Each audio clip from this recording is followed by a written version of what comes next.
Alright, MrSotko here, and welcome back to another Wargame Red Dragon replay cast. Today it's a 1 vs 1 on Hell in a Very Small Place, and I have been playing this map a lot lately. I very much enjoy it.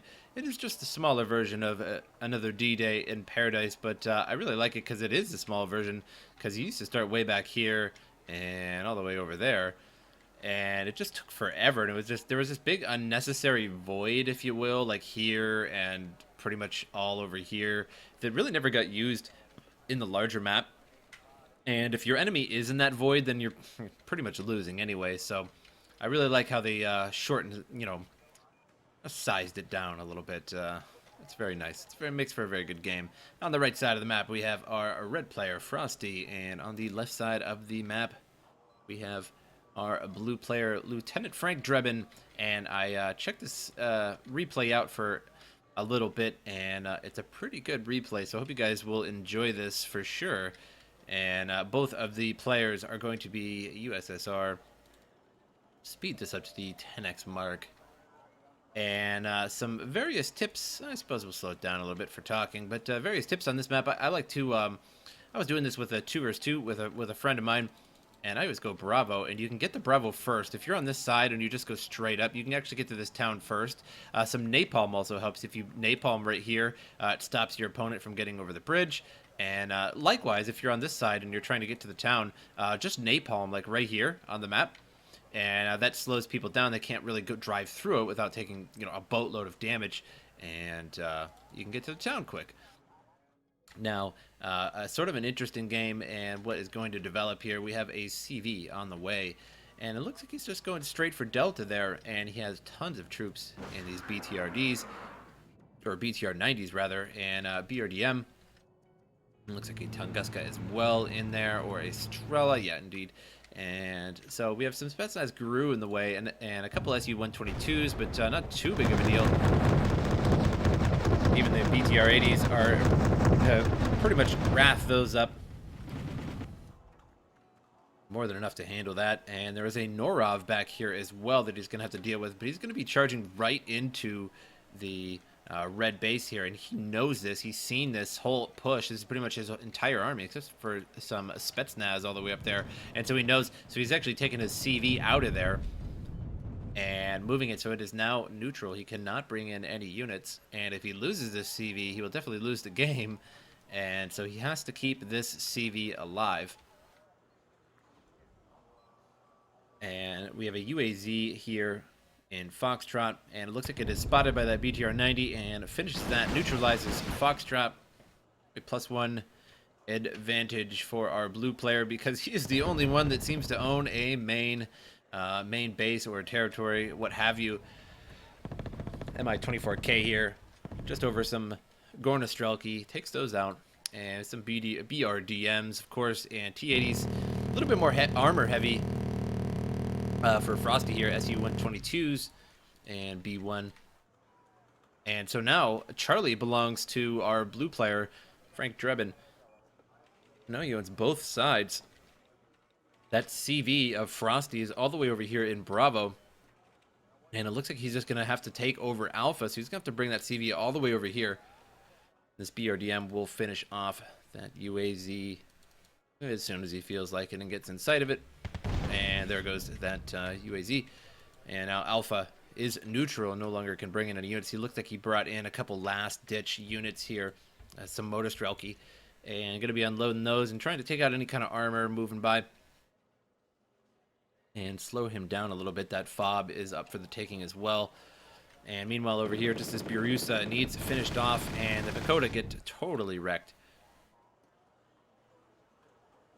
And the UAZ nearly there. It's going to be taking this route here and then down through there. It's a little bit faster than taking all that way.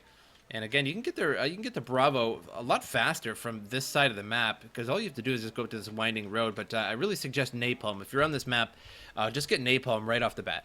Right off the bat, and either if you're on this side, napalm the road and Bravo, and that'll prevent your opponent from getting to the town. Then you can put ATGMs in this town, light rifles, Conquerors, Gornostrelki, whatever you prefer to use. And likewise, if you're on the other side, it doesn't help to napalm here because some people go through here and some people go through here. So you'll note that once in a while it totally doesn't work because they went this way instead.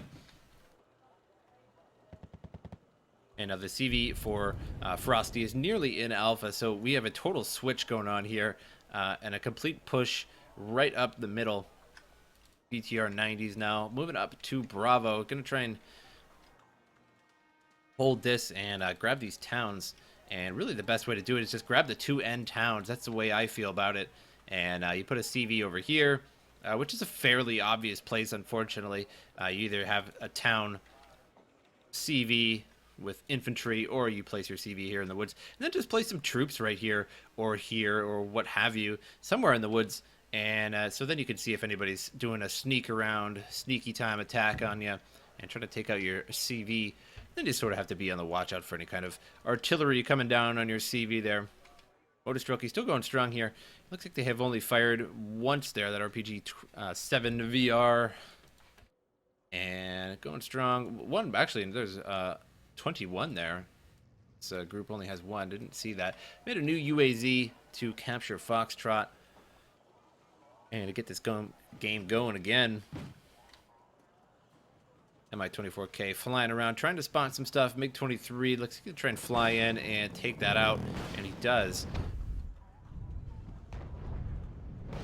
And now his troops are spawning right here at the edge of the line, and these MrSotko are doing a really good job. So this is sort of a wise decision on Drebin's part, as he puts a MrSotko right here. So whenever he spawns in units, they spawn in right here and immediately get blasted in the face by those RPGs.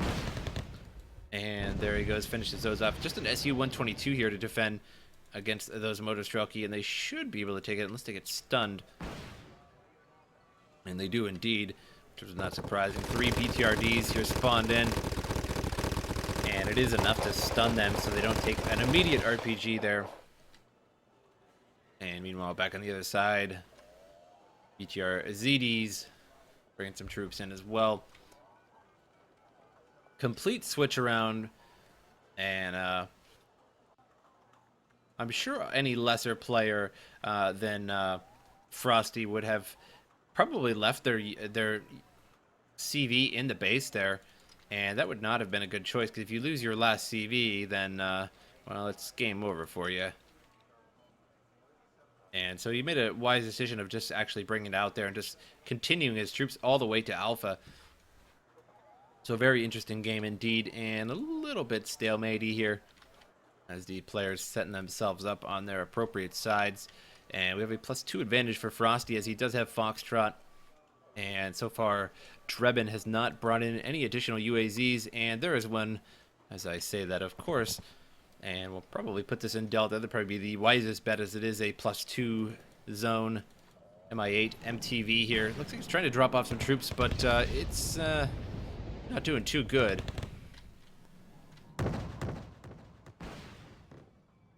And BTRDs. ZD rather, flying around here and trying to get that Mi-8.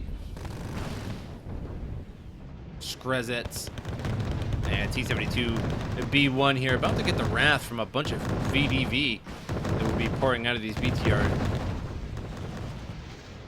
And we have one Spetsnaz GRU, one VDV, that is. And finish that off. The VDV 90 from Frosty are now pouring in 19 of those, but he says screw it, he's just going to move right past there.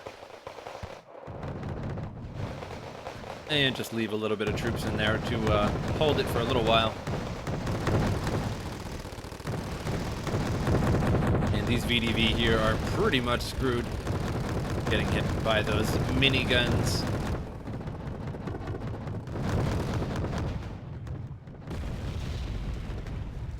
Su-122s here, hitting from afar. Su-122s so good.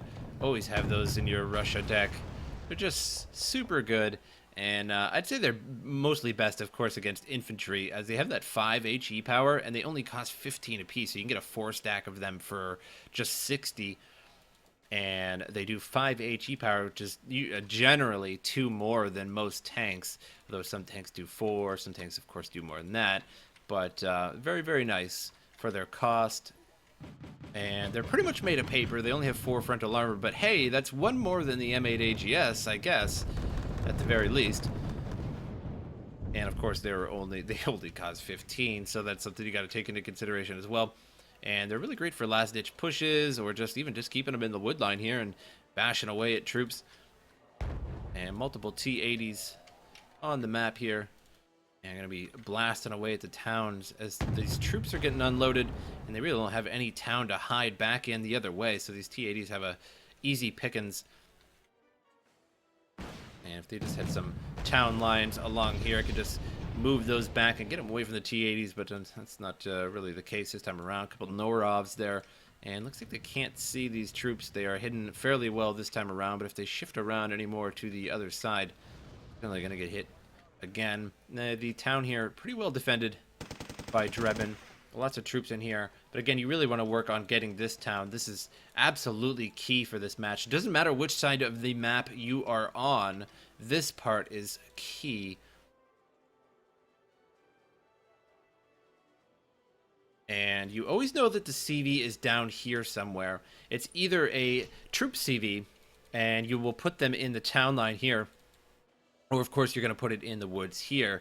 There isn't too many other places, really. You could get a little crazy with it, I suppose, but there just isn't any other places. All the other spots are quite obvious. Troops are always coming down through here. Troops are always in here. This is so broken and fragmented that you'll be spotted by something. So, really, the only choice is right here. So, if you're on this side of the map, you can really just get some troops along through here in these woods, and then you sort of line up some troops, just 2 or 3 or even 4 stack of troops, and multiple. Otherwise, you'll just get bombed and you'll lose your whole push. And spread them out a little bit, of course, and then just push them straight up the woods. And once you get about halfway, you can actually just take some cheap tanks, even just stupid stuff like Rives Pattons, hell, the SU-122s, CS. I like CS for these kinds of push. And then once you have all your troops, you just push up right through there with CS. And then meanwhile, your troops can push through here and here. And the CS will just kind of die and shoot everything and take the numbers down quite a bit. Or, again, the Rives Pattons will just absorb a bunch of things and take some things out. So it's a fairly straightforward approach. Really just got to keep on working on this wood line here and pushing troops up. And that goes for this way too, is pushing troops up and trying to get to their CV over here, which is either in the town or hidden somewhere over here.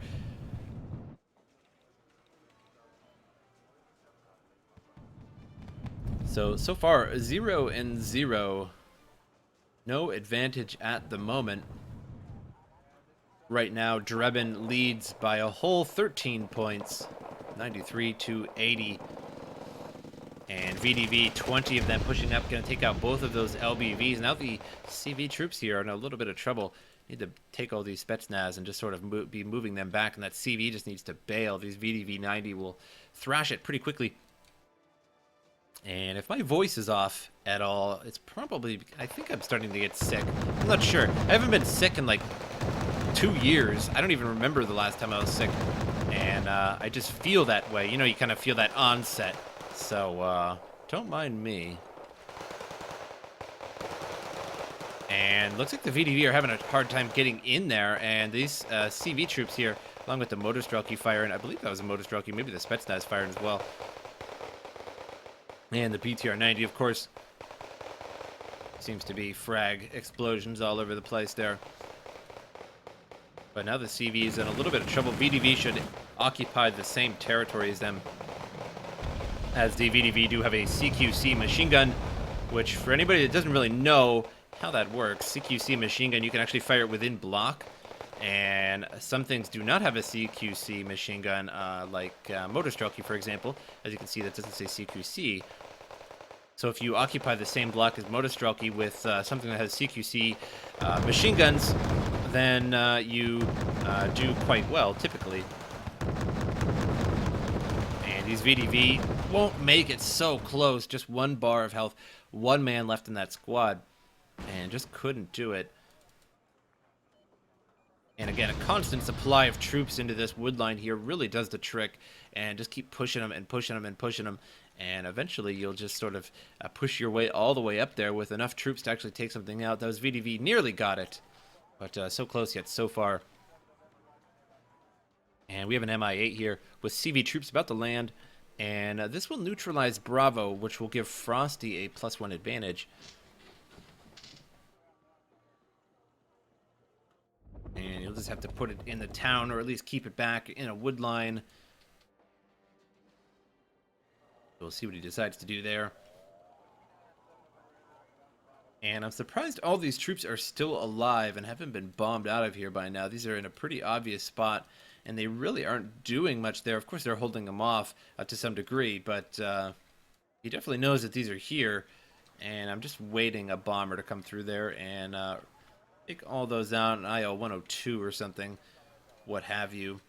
And CVs have been placed in the back here, but unfortunately he placed them a little too far outside the line and forgot about them. And they are not neutralizing that zone. And that's always I actually make that mistake once in a while on this map. I have made that mistake before, because you try to put it just in the edge of the line there, or right here, and you click about right there, but what happens is your troops just end up right there just before the line. So it's kind of hard to actually click, because it's such a small area that you have to get that into, that's in the blue zone there. It's sort of hard to actually just click right there and be clicking fast, and of course also microing all your other units at the same time. I suppose it is a simple mistake, but definitely needs to reconcile that. There he goes, bringing the CV now. He's bringing it into the town block. And now Drebin had a +1 advantage. Looks like he took golf, I believe, and gave him a +1 advantage. Now neutralizing Bravo gives only takes away that +1 advantage, and now it's back to 0-0. So Drebin still winning, and winning by a little bit more now. Winning by about 31 points instead of just 13 points. And MT LBV is moving up to the woodlines and golf here to help defend the CV, as there's VDV, about 20 VDV in the immediate area. And looks like he's going to try and make his way across, and that CV is losing golf as he is moving it right now, giving Frosty a +1 advantage. Now Frosty has a +2 advantage because he actually capped golf here while this one is moving. So T-72K1 actually capped golf. However, this UAZ is going to stop. It's just going to bring it down to +1.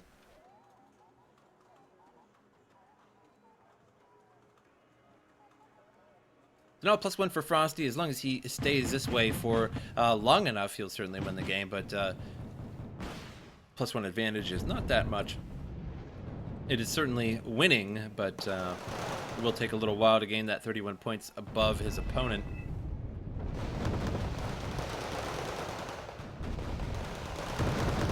.40 MrSotko here battling out with the VDV across the way. However, there's a BRDM firing as well, but the BRDM will be out of bullets sooner or later. I don't even know if he has enough bullets for these MrSotko. Or rather, shells or rounds. I suppose when you say bullet, you think of small bullet. Like finger-sized bullet that you put in your rifle or your pistol. And whereas a 30mm is quite the bullet. A good hefty 10 pounds, probably.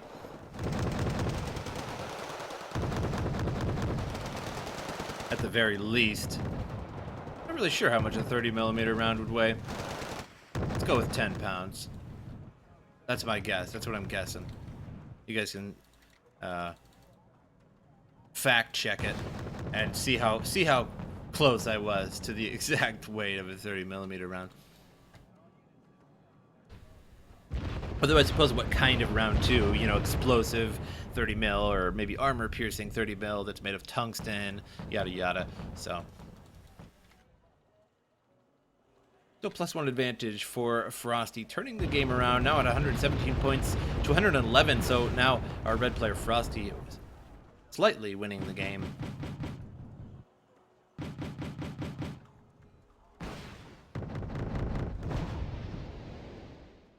And with the help of that Shilka there, takes out that MI helicopter.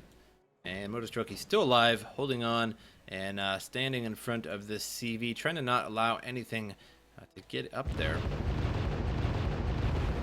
And we have a Norov moving across the way now.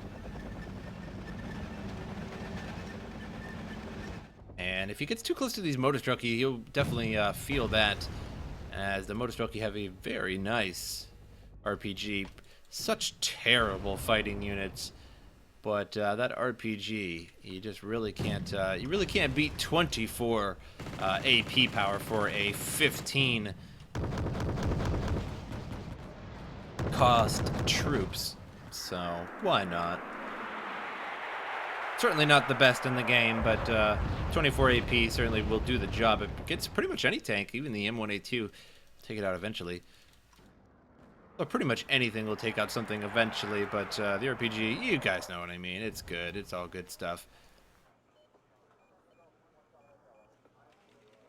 And I guess that's grew all the way in the back here, and that Burusa is going to get whacked. No, it's not going to get whacked. It handled that situation like a pro. That 23 mil firing that fast at your face. That is something you definitely don't want. And now a mortar barrage to try and finish anything off. Looks like that was a sort of a late mortar barrage, but he was expecting them to be moving across the way there. And otherwise, that would have been a nice shot.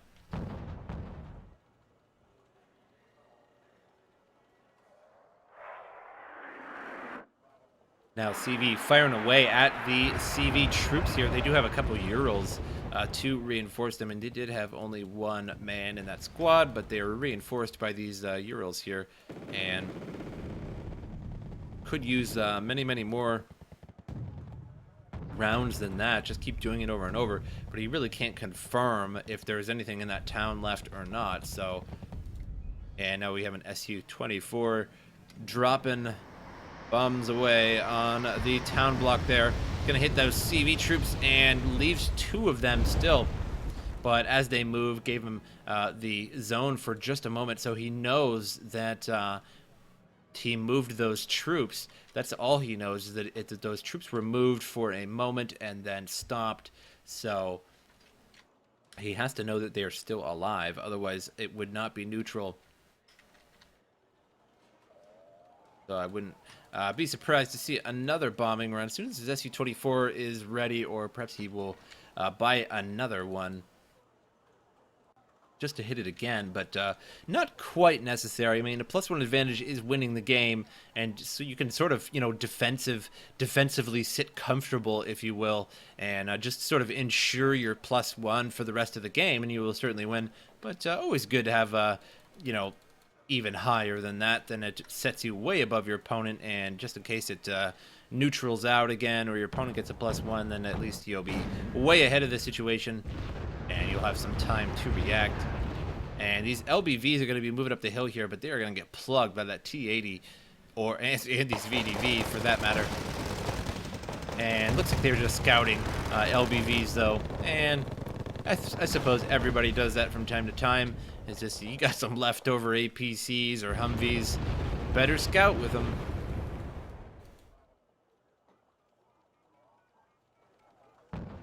Except if it's destruction mode, then you usually don't want to do that, because obviously you just give points to your enemy that you didn't really need to do.